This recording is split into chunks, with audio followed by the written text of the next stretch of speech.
Hello, everybody, and welcome back.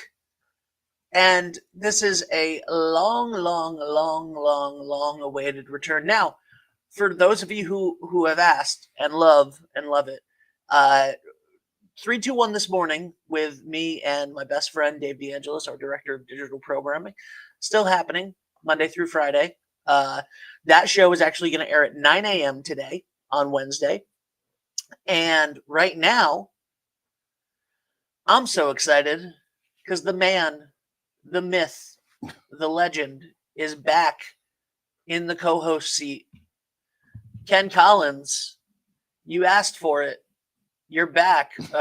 They asked for it. You're back. This is Coffee with Ken. Well, thank you. It's good to be back. It's good to be somewhere. It's Coffee with Ken. Ken, Right here. Put up your. We want to thank our friends at Bess Eaton. Absolutely. This show is brought to you by our friends at Bess Eaton and all of our other advertisers scrolling across the bottom of the screen. But how long have you been a Bess Eaton guy? Oh, a long time. I can go back to the days when Bess Eaton was up where that other donut place is up there, coffee shop on Granite Street. Mm-hmm. And of course, they had locations in Ashway. Yep. So I go back away on North Stonington. Yeah, we used to hit the circuit. We used to broadcast from basically all the Bess Eaton. Bess Eaton was my favorite coffee shop growing up, for sure, or donut place. I remember the Bess Eaton in Richmond, going there when my uncle, my dad's best friend, would take us fishing. When I was a very little boy, he would take us fishing, and we would stop, and he would get Bess Eaton, and we would take the donuts and the coffee fishing with us. I wouldn't have coffee. I was like 4 years old, but I would get I always think of it anytime I never order them, but if like there's like a dozen donuts out somewhere and there's an old fashioned cruller, just a stick donut, I'm like, Uncle Wilbur, I love you. I miss you, buddy. But Bess Eaton, very nostalgic for me. Also, we talk a lot about high school football. My high school football coach, Coach Kelly, Mike Kelly, obsessed, at least back then, 20 years ago, obsessed with the chocolate glazed donuts from Bess Eaton. Oh yeah, they were good too. Yeah, I remember them. Still are. And Bess Eaton went away for a little bit. Yeah. Tim Hortons came in. Correct. And I'm so happy that Bess Eaton's been back for years now. Yeah, I'm glad. You're right. I'm glad they're back, and they got the location on Oak Street. The one that we go to is the one over in Pawcatuck, and yep. I think that's about it right now. Yeah. I mean, we're great. I'm very grateful that whether it's this new studio or our old studio, there was always a Bess Eaton within walking distance. Yeah, so that's right. That's good. How you been, Ken? It's been 2 months since we've had you on a morning show. Well, first of all, other than Sports Open Mic. Yeah, let me just say this: that since I've been out, I have been listening to you and Dave in the morning, and I don't want to swell your heads or anything. But you guys are good together. Oh, thank you. I've enjoyed watching and listening to you, and I think you complement one another very well. Thank I really you. do. Thank and that's you. not just talk, because I don't do that. But I listened one day and I said, these guys are pretty good together. So then I got a little addictive and I started watching it every day. So I'm glad you. I heard you just say you're going to be on after we get through. Yep. So we have an episode of 321 this morning that's going to be coming out at 9 a.m. And we're actually going to be talking that entire show, the 9 a.m. show. We're going to be talking about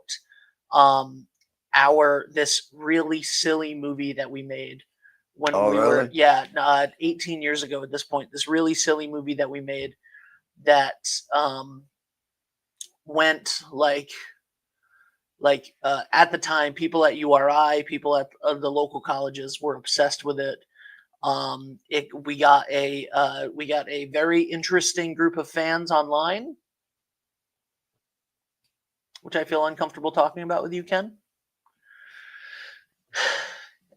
Okay. Good. So, and you guys can get the full story on 321 this morning at 9 a.m. 9 o'clock. Yep. The original YouTube video. This is January 07. So YouTube's like 2 years old, right? 07. Oh. Yep. The original YouTube video goes somewhat viral. Few 100,000 views, right? Several 100,000 views, whatever it was. Really?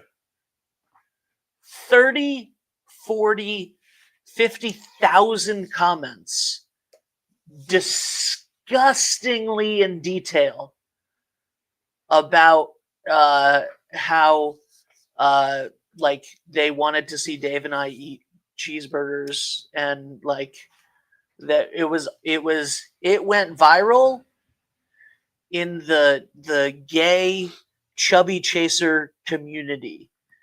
So there were some women, mostly men. All of the comments were like, hey, we want to see the two big boys do more stuff. And we were like, oh God. Eventually YouTube took it down. The movie is not that at all. The movie's just a little comedy movie that we made. But it went viral, and people on the internet were very attracted to this guy and Dave for, some would say, the wrong reason. So yeah, it was a very wild experience, 2007. Amazing. And then we made 2 more movies Really? of the same thing. Yeah, I don't think they'd be your style. Probably not. Probably not. But it was a lot of fun. So Dave and I go fully into that. I think I asked him what his favorite thing that we ever produced was, and that's what we ended up talking about. So, like I said, you guys are good together, and I'm glad that I'm not back here just to take you guys off. Hey, listen, and by the way, yep, you and Lou good together. Yeah. How long have you? I was going to say that Lou and I have been together a lot of time. A long time. How many years? You know, it's hard to say because Lou sometimes goes away for a couple of months and then he comes back. But I mean, I can remember when he worked at the Main Street package store in Bradford. Lou used to be with me then, and he'd go away. Like I said, he'd go away, take a break for a couple of months, and then come back. But Mr. Reliable, I call him. You know, he always lets me know what he's doing. If he can't make it, we can't make it. But normally Lou's on the job, and especially you can tell what Lou really likes. He likes basketball. I mean, if you see him in action at a basketball game, he's got I've tried a couple nights to do what he does. A couple of nights, if I've had like my son Gary when he was with us for a while, I try to keep score. Yeah. And like Lou, you know, he gets turnovers and rebounds and this and that, and he never stops. I'm doing the game and I look over at him and he's got his head down and it's crazy. He's just listening to me. Yep. And sometimes that's not a good thing. But but when he goes to halftime and does those stats, you know, they're right on. Mm-hmm. And he likes, like I said, he likes basketball, but better than football. Yeah. Because I think he understands basketball more so. Sure. But and there's stats every second. Many years. Yeah. Well, back in the ERI days, I mean, we're talking 1998 when they sold out. So, right. By the way, when in '98 came, and I worked for the Ursos, as you know, for quite a while. They were very nice people and very nice to me when the sale finally came down and let me know exactly what was going on. And even even said thank you in a nice way. Wow, nice. I mean, a sincere thank you from Mr. Urso and Philip and Mark and Juliet.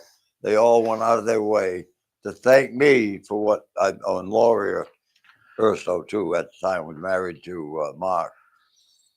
And they went out of their way to compensate me, which was okay. But the biggest thing was, Ben, the thank you. Mm-hmm. And as you know, some places you work, when things like that happen, you don't even get the thank you. And to me, that's classless, but that's a story for another time. Anyhow, it's good to be back. And I was, before I forget, I have a cousin that lives in, well, I have a couple of them. One that lives in Florida, and the other one lives in just over the bridge in New Jersey. So I talked to her the other day, excuse me, and told her about 321 Media. Wow. And she said that, I hung up from her, and 5 minutes later, she texted me back because I told her to go to 321 Media Sports Open Mic and she'd see it. So we have another listener in New Jersey now, or a viewer. Excellent. And Excellent. she probably, I don't know if she's listening this morning, but I did tell her about Saturdays. But if you're listening, Janet, hi. Hi, Janet. Listening. Lives right after you go over the George Washington Bridge. Can we give her? Let's get her exact address. Let's dox Janet right now. I don't have what's it with her me. What's her exact address? Social security number, if possible. Oh, Ken. I love that the intro music was playing, and you were like, "What are we going to talk about?" And I like had to laugh to myself because I know that you've never planned a damn thing in your entire life when it comes to broadcasting. Other than having rosters and stuff for games. Yeah. But when you're going live for Sports Open Mic or something like this, let's just roll. Well, when I first started doing Sports Open Mic and I actually had control of the program, I know I told the story before that I didn't want to just give scores. Yeah. So I tried. I used to sit home, you know, Thursday and Friday, Thursday or Friday, I get my pad out and I'd start writing down Saturday. Let's see, we do this and we do this and we do this. And I never used it. I got the Sports Open Mic and I looked at it and I said, wait a minute. There's 3 or 4 guys here sitting. Why don't we just talk sports? We don't need, you know, I might jot down if I have to do a PSA for someone. Sure. But other than that, it's just wing it. And I think it's been successful. So why do you change it? Yeah. I've never been a fan. I'm kidding. And we figured out a couple months ago that Sports Open Mic is, I did the research. Sports Open Mic is the longest continuous year-long sports talk show ever. Oh. Ever. There is one that is longer, but it is only for basketball season from, I believe, Syracuse University. Wow. I think that it's Syracuse University. Other than that, nothing has ever been longer, and that is only during basketball season. So Sports Open Mic is the longest sports talk show, continuous sports talk show ever. Yeah, I know we talked about that one day, and thanks for looking that up. But I kind of thought it had to be because, I mean, we're going back to the Kyle Brand days. Yeah. And he, you know, he's in the mid 70s, maybe even the late 60s. I don't know. Yeah. But that's a long time, you know, to keep one program. And I think it's been pretty popular, you know. Absolutely. Down through the years. And we try to keep it a little local, a little national sports, you know, or whatever we're going to talk about. And it's going to continue. Yes. It's going to continue because you made me, before I even knew who he was, you said, listen, you were like, I want to come over. I want to do this. Thank you for the opportunity. But here's my only thing. Sports open mic goes to Dan. That was the only thing you really requested. Yeah. Was sports open mic goes to Dan eventually, 70 years from now. And and I was like, yeah, sure, that's fine. Now, incidentally, I then got to know Dan and absolutely love him. How can you not? How could you not? And yeah, so fantastic. Yeah, it obviously my son Gary, who I should mention, Gary worked with me for quite a while. Yeah. And actually worked with me at ERI as in the sales department also, and with sports. Yeah, and when I was out sick a couple of times with the cancer and with my heart, he filled in like it was born to happen. But then he got a job with the United States Postal. He's got that cushy. He's got that cushy And government I job. can't blame him, and he doesn't have the time to do it. And then out of the clear blue, and obviously I knew Dan when he was born. I mean, we used to live side by side. And wait, you really? You guys used to live side by side? Well, yeah, they did. We did. It was a duplex. Aw. And Dan and Dylan, the two oldest, they used to come running over every night to see us. Dan would let them come over and sit with us for a few hours, and I would let them do whatever they wanted to do. Sure. Because I didn't have the parents around. Mm-hmm. But anyhow, shy. I'll give you a little background on Dan. He was very shy. He wouldn't talk to anybody. So then out of the clear blue, now he's great. Yeah, can't get him to shut up. No, it's true. He prepares. Listen, Chris Berman was backstage watching the first segment of the show before he came on in August or whenever he was on the show, July. And when he came on the show, the first thing he said was, I was just back there listening to Dan go off about basketball. I loved it. It was great. I could just have sat there and listened to it forever. And that's one of the most prolific sportscasters in the history of broadcasting. Sure.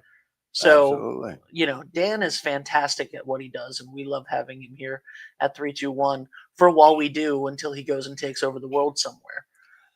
If you listen to him, and I don't care what sport he's doing, I mean, you can tell there's preparation has been done for that particular game. Me, I can do basketball, I can do football, I can do baseball. Stop. Yeah. But I've seen him do. I listened a little bit last night. I mean, he did soccer, volleyball, lacrosse. Yep. On football, I'm sure because now he's involved with the football team. Yeah, we can't get him for football because that's fine. We got a good sub. We have a good sub for him for football. Well, he tries. He does the best he can. Yeah. Yeah. But anyhow, that's how does that feel? Basically, I mean, that's not exactly what this is, but your grandson's the voice of Cheraho Sports now. Except, every other Thursday or Friday, it's back to being the legend Ken Collins and Lou Papadilla. You're kind of filling in for your grandson. Yeah. How's that feel? It's an honor. Really. I mean, it's an honor. It's a shocker that knowing Dan growing up, like I said, he was always really, really quiet. And if somebody had said to me when he was 8-10 years old, that kid's going to be, he can do broadcasting when not Dan. Yeah. I never thought. Yeah. But he did. And I said, I asked him not too long ago, I said, what made you want to do this all of a sudden? He says, Grandpa, I don't know. He says, I just listened to you for so long. And I listen. He says, I really paid attention and listened. So he said, I learned a lot from just listening to you guys, to you. And he says, hey, that might be pretty good. Let me try it. And he didn't miss a beat. We're glad that he did. Yeah. So you always assumed that Dylan would have been the one. Yeah. Well, Dylan, if you ever want to jump in, we got more schools coming up, buddy. Well, I talked to Dylan not too long ago about. I said to him, "No, I said I got to get you. You got to come on the program with me someday." And Dylan's a little now. See, Dylan now he became shy. Yeah. And all right. I don't know about that, Grant. Well, we'll see. But I've never met Dylan, so Dylan's a hard worker. He works with his father and his father's business. Works for A&L. Learned the trade. Does a great job. Air conditioning, heating. Can do anything. They give him his own truck. I mean, he just does it all. He's a hard worker. Matter of fact, I think he just purchased his own home. Wow! Yeah, congratulations. He told me too, not too long ago. I had a little conversation with him, and he said, "Grandpa, I'm gonna buy some houses." He says, "when I get the money." Dylan's got his head on straight. He's just good. They're all good. They're all good kids. I mean, oh yeah. Brittany's a sweetheart. Brittany can do anything. Oh my God, Brittany, show off some of Brittany's. 321 Media coasters. Mm-hmm. She got shirts. She can do anything. What's that? She can do anything. She can. Yeah, she can do anything. My girlfriend Jackie is obsessed with last winter.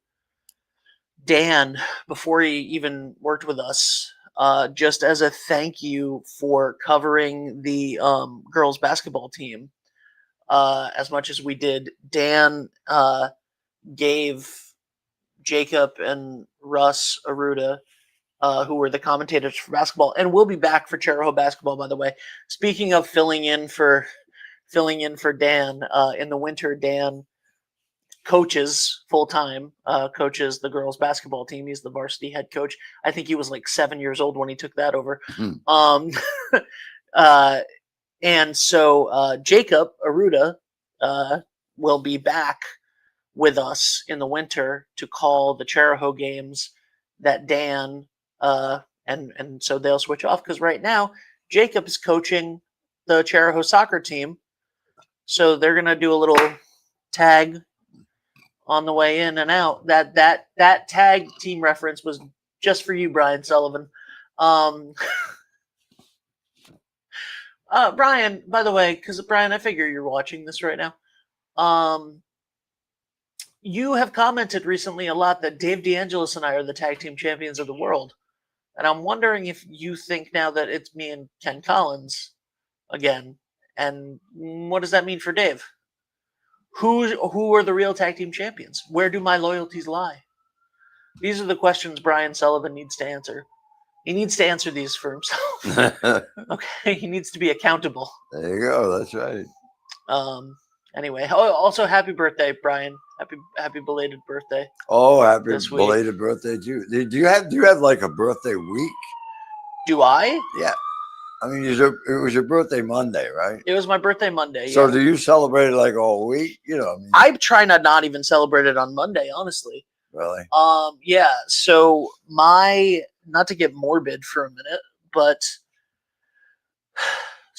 okay, the first 10 days of October growing up was the best week and a half ever. My grandmother lived with us my entire childhood up until, she passed away when I was in my 20s. Her birthday was October 1st. My mom's birthday was October 3rd. My parents' anniversary is October 5th. My birthday is October 6th. My dad's birthday was October 10th. Wow. So you got one big party. Used to be, now it's just me. Now it's just me. So now it's like the saddest week of the year. And so, and then on top of that, this year, the week before that week started, Allie's dad, Allie is Dave's fiance. She's my best friend, my little sister for 20 years. Like, I love her so much. She's the closest person in the world to me. Braden, people know Braden that have watched 3-2-1 for years and watched my stuff for years. Everybody knows Braden, my nephew. That's Allie's son. Allie's dad passed away suddenly and unexpectedly the week before that. So last Monday, which was my grandmother's birthday, we had the funeral. And so it's been a rough. So, like, am I celebrating all week? No. I barely acknowledged my birthday on Monday and then moved on. Yeah. But I do have to say, I'd like to say, Braden at 10 years old gave a little, his own little eulogy. There's a couple sentences that he wrote himself. And it was at the same funeral home that I gave my grandmother's eulogy at 15 years ago. I was 23 and I couldn't handle it. He did a better job at 10 years old than I did at 23. Yeah, but he was standing at the same podium that I would like. It was, and I just was, I walked into that funeral home, saw that kid, and my soul unzipped. And I was like, all right, I'm gonna go. I'm gonna live stream it so I don't. Yeah, those are tough thing to do. Oh, Brian's here now that we're done talking about him. Oh, Brian said, "Good morning, Ken, and good morning, Ben and Sir Kenneth." I was first. How about that? Yeah. Brian, who are the tag team champions of the world? Is it me and Dave, or is it me and Ken?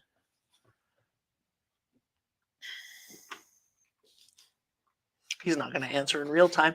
Anyway, he's just at the window. Like, you know that there would be a good chance he would just be at the window. I do know that, yes. Oh my God. That's why Brian doesn't know where the studio is.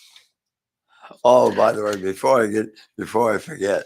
Yes, please. Let me say thank you to the emergency room people at Wesley Hospital. Unfortunately, I had to go up there a few weeks ago and got there about 8:45 and wasn't that busy, but it got busy. So I was in there from 8:45 until about, I'd say 4:00-ish, somewhere in there. And the nurses and the doctor that I had are unbelievable. I mean, they get right to it right away, and very friendly. They make you feel as comfortable as you can in an emergency room, and you don't know, when you don't know what you really have. Although the doctor that came in, I think his name is I don't want to mispronounce it, so we'll call him Dr. Steve because that's what he introduced himself. But it was funny because he comes in. First time I see him, he comes in the room and he says, leans up against the thing and he says, "Well, Ken, how are you?" I said, "Well, I've been better." I figured that, he said. So he said, "Let's see." He said, "The conversation is probably going to go something like this. I'm going to say to you, Ken, I'm going to run these tests, but my indication is that you might have pneumonia. And your response to me is going to say, well, if I do, can I go home anyhow? Do I have to stay here?" He says, "How's that sound? Does that sound about how it's going to go?" I said, "You got it." I said, "You're right on the money." But he was really good. He came in, explained to me that I did have a touch of pneumonia. I don't know what the touch is or whatever difference it is. And give me some pretty strong antibiotics and said, you should be all set within 4 or 5 days. Yeah. So sent me home, which was great. But they were so caring. Even the nurses, they when he discharged me, I mean they got me ready and I was out the door in no time. The fact that I think that the most important thing here to know, and thank you everybody at Westerly Hospital for being so great to Ken. We really appreciate it. You went as soon as the issue appeared. You didn't go, I feel like crap, let me stay home for 3 days and see how it goes. Because that's how you take, when you say a touch of pneumonia and you're like, well, what does that mean, right? Literally, it's the level of fluid in your lungs. It's the level of fluid in your lungs. And if you don't go get that stuff checked out, it's going to grow and grow and grow, right? And then a touch of pneumonia turns into double pneumonia. Yeah. And now you're in the hospital for a week or two. Or, we're having a completely different conversation. So when you don't feel right, go get checked out. Whether it's going to the emergency room, going to urgent care, meeting with your primary, don't put stuff off. And obviously, Ken, you've had a couple health issues in your life, so you know better than to wait around. And I'm very thankful that you have that foresight, because that's the difference between getting really sick and catching something when it's starting, Yeah, it really is. And you've heard people say that, listen to your body. Mm-hmm. Your body will tell you. It really will. I can remember when I first had a heart attack. It was the night. Actually, I had. A lot of people think you have a heart attack, you grab your heart, and that's it. No, those are the symptoms. Mine was in my jaw. It was almost like I had a cold in my jaw. And I went to the hospital the night before the Thanksgiving Day football game, and they give me a cardiogram. Everything was fine. But the nurse come over to me and she gave me a bottle of nitro pills. She says, Ken, first of all, you got an appointment at the hospital here tomorrow to see a doctor at 9. I said, okay. But take these pills with you. If you feel that pain in your jaw, take one. Wait 5 minutes. If it don't go away, take another one. If you take 3 or 4 of these and the pain is still there, get your butt to the hospital. Yeah. I said, okay, fine. So I go home, and big macho man, I said to Hazel, I said, tomorrow morning, I said, call the hospital and tell them that I'll be up after the football game. So it was a day like today. It was gray, drizzly, cold.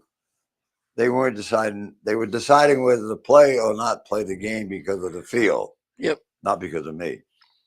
So we're in the field setting up in the press box at Stonington, and that feeling came over me.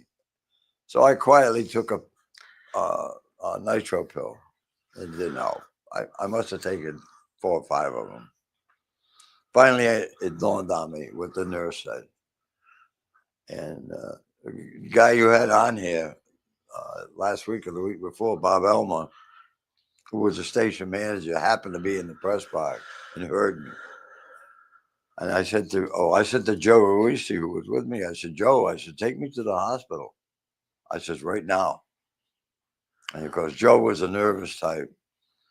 And he said, well, what's the matter, Ken? I said, just take me. So right away, Bob Elmer heard and wanted me to go in the ambulance. I said, oh, no, I'm not going in the ambulance. So anyhow, make a long story short, Joe takes me to the hospital, trying to feed me vodka on the way, figuring that's going to take care of the pain. So I said, no thanks, I'll pass on that. Get to the hospital at 25 minutes to 9. And I was having a heart attack at that point. So needless to say, they canceled the game, not because of me, but because of the weather. Yeah. And then they played it on Saturday. Yep. Bob Elmer actually did the game. Oh, wow. Yeah. That's wow. In 1985. So know your symptoms, listen to your body. And if I ever get that jaw pain, I know exactly what it is. And I've had it since then because I've had stents put in. So did the Bears win that year? Pardon? Did the Bears win that year? 1985? No, I think Westerly won that game. All right. Well, it was a big year for the Chicago Bears, so that's why I'm asking. That's right. Yeah, it was. You never know what we're going to talk about on this show. That's it. I know. That's right. When is your birthday's coming up, isn't it? Mm-hmm. When? October. October what? Down the road. October what? 22nd. Okay. And Rona also has a birthday coming up this month. When is that? Oh, I didn't know. Yeah, I knew Rona had one coming up, but I'm bad at remembering dates. It might be today. I don't remember. 18th, Really? maybe? No, it's either today or the 18th or something like that. Anyway, all right. Well, we're going to get out of here because we've been doing this for a while. Ken, what do you got over there on that piece of paper? Oh, Joe Ico. I ran into Joe. By the way, I saw Paulie at Toscano's yesterday, and we're going to be going there on the 18th for Sports Open Mic. Which may be Rona's birthday. Could be. So Joe handed me this, St. Clair and St. Vincent de Paul. Soupy breakfast coming up at St. Clair Parish. It's on Sunday, November 9th. So you got a little time. It's from 8 to 11 a.m. How about this for breakfast? Soup and eggs, biscuits, home fries, orange juice, coffee. Then they got raffles. They get tickets are $15. For children 12 and under are free. And you can purchase the tickets after masses at St. Clair Parish office Monday through Wednesday from 8 to 2. Check it out. Soupy breakfast. Sounds good, don't it? It sounds delicious. Ken, thank you so much for being here, man. Thanks for having me. I'm glad I'm able to do it. Me too. I'm always glad to have you here. Coffee with Ken. We'll be back on Friday for another one. So, and by the way, shout out to Miss Hazel. We love you, Hazel. Just the sweetest woman in the world. So absolutely. I know. I hear you're a fan. A little bit. You're a little bit of a fan of Hazel? A little bit of a fan? A little bit of a fan? She is my biggest critic. When I go do any games, when I go home, that's when I find, and she'll tell me. If I said, well, how did you do tonight? And she'll give it to me straight on the line. What does she think of me? What does she think of me? She likes you. Oh, yeah. Likes Ben. Does she think I'm all right on the mic? Oh, yeah. All right. Ben does. She, as much as she can watch or hear. Yeah. Because she has an eye problem. Yeah. But she. Well, that's why she thinks I'm so good, because she can't see me. She can see shadows, so she knows. Hazel, we love you. All right. Thank you, Ken. Hey, thank you for having me. And thank you to Bess Eaton. Yes. We'll see you guys soon. Bye for now.